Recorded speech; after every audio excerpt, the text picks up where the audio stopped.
What's in the Marketing Kitchen today, you might ask? Well, we are going to cover Series 1 through 3 of the LEGO Nintendo Super Mario character packs. Welcome, marketing chefs. I've got something truly special cooking in our Omni-Channel oven today.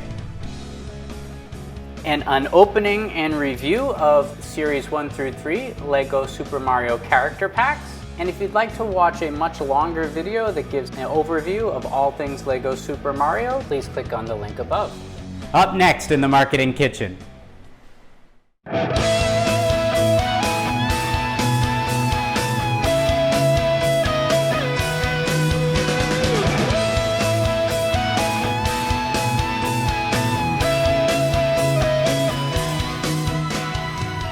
Welcome to the kitchen, the Marketing Kitchen. Hi, I'm Ron Vining, your host of Marketing Kitchen TV. If you've watched any of my LEGO videos, then you know I'm a fan of minifigures. So it would be no surprise that if I began collecting LEGO Super Mario, then I would start collecting all of the buildable figures available, including the character packs. Here's a quick overview of the sets that I currently own and the custom map that I've put together. First it was on my work counter, then it's moved to my kitchen counter as I wash them all off before bringing them to underneath where my laptop is at when you've seen other videos of the Marketing Kitchen. And this used to be the space that I would house all of my LEGO Star Wars minifigures, over 2,000 of them in individual cases here. As many of you know, I'm moving my LEGO Star Wars collection from Singapore to the US, so that means a lot of space for Mario. And I don't own a lot of Mario sets yet, but with this third wave that have come out with the addition of Luigi, I'm quite excited to expand my collection. And I'll probably be buying most of them in the US and use them in the US over the holiday season. And then when I return to Singapore for Chinese New Year, I will do another, review as I reunite everybody here in the Marketing Kitchen Singapore side, because I'll be building another Marketing Kitchen in the US. I really love the pirate ship, Bowser's ship, for this Wave 3. I think there's some very exciting sets, and from the very beginning I was excited for there to be some competition or cooperative play. As I wrote about in my review on AppFlix. Now you're probably thinking, what is AppFlix? Well, if you're not familiar with AppFlix, just go to www.appflix.com. It is a community review site, as well as has news and polls and forums about all things streaming entertainment. And that includes video games. And Super Mario, LEGO Super Mario that is included in that. You can create your own profile if you wish, or you can just browse as a guest and take advantage of all the services that we have. And those services range from news. So just go into this section here and you can take a look at play, watch, and listen. Here are all things related to video games, which you might be interested in if you're watching this particular video.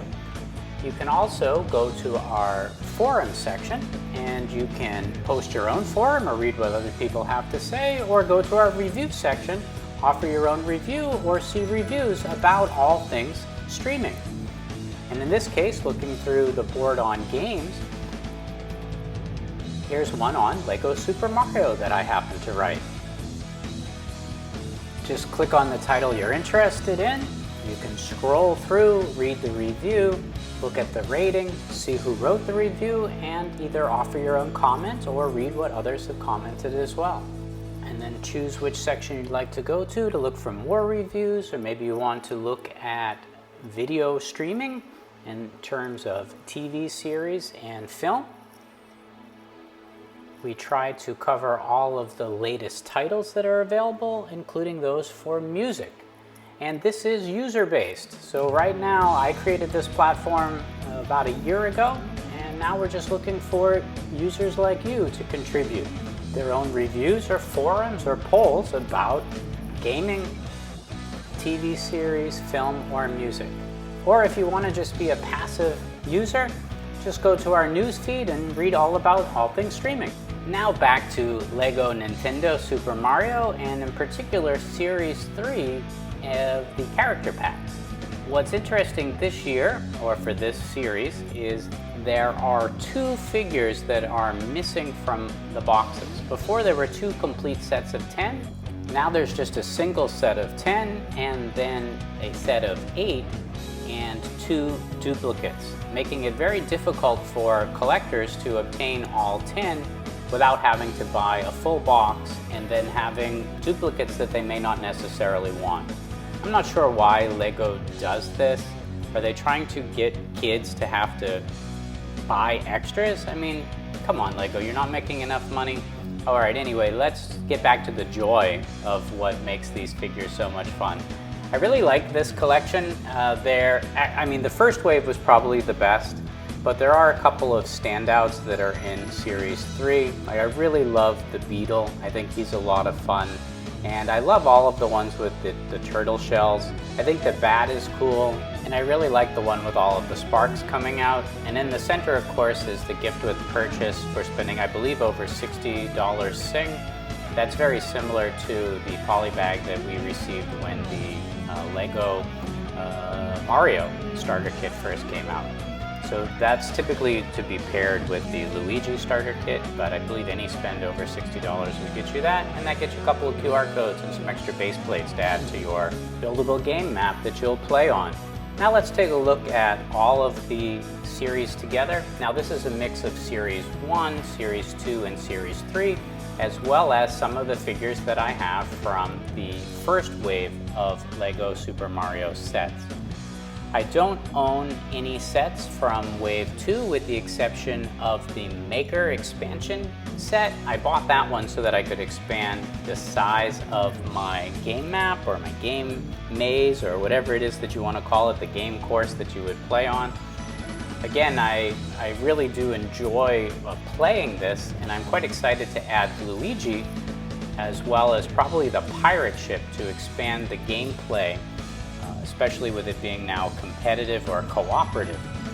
But here are all the figures together that I have. Just sort of reorganize them a bit to try to cram them into 2 of these plastic cases. These are the same ones that I keep my Lego Star Wars minifigures in, same type except those have studs. These do not. I only have 2 of these left in Singapore because I'm shipping the rest of the cases back to the US with my minifigures and Star Wars collection. I really love the colors. I think they're a lot of fun. Unfortunately, my Mario is not working so well. I mentioned this in my prior video, and it'll be at the, you can link through it at the start of this video or at the end of this, and the end screen you can click on. But I have had so many problems with Lego Mario ever since the update. My firmware didn't update with Mario, and the course just doesn't work properly either in the app. Before, in my other video, I showed you how the courses and all of the sets were laid out so nicely in full detail. Now they're just this like straight line, and I don't know if this is just me or if this is every user. This is really a shame, Lego. And I've contacted Lego customer support, and as you see, they've sent me a new Lego Mario. Unfortunately, he's in the US, so I won't know whether it will work until I get to the US to check him out. Speaking of question marks, have you seen the new UCS-styled Lego Super Mario 64 question block? This is quite an odd set. I suppose it pairs well with the Super NES set that first came out that got me hooked on this. And I do love these mini builds that are here, so it could be a temptation to continue the collection, but I'm not so sure. Don't know what I'd do with this block. I think the design of it is fantastic in the sense of how Lego made the internal components open up with these secret compartments. And so there are 3 lands that open with these little mini, like micro filters or micro builds, if you will. And I think that's really cool. I like the secret area in here too at the base. And of course, who doesn't like that Bowser? The Mario's cute and the princess, but I'm not so sure about that one. Perhaps I'll be saving my money for the 2022 Death Star sets. Click on the link above for my Super Death Star. I hope you enjoyed this episode. Remember, there's always fresh content simmering on our storytelling stovetop. So whatever happens in this kitchen shouldn't stay in this marketing kitchen. I'm Ron Vining, your host, reminding you to invite your family and friends to the next episode of Marketing Kitchen TV.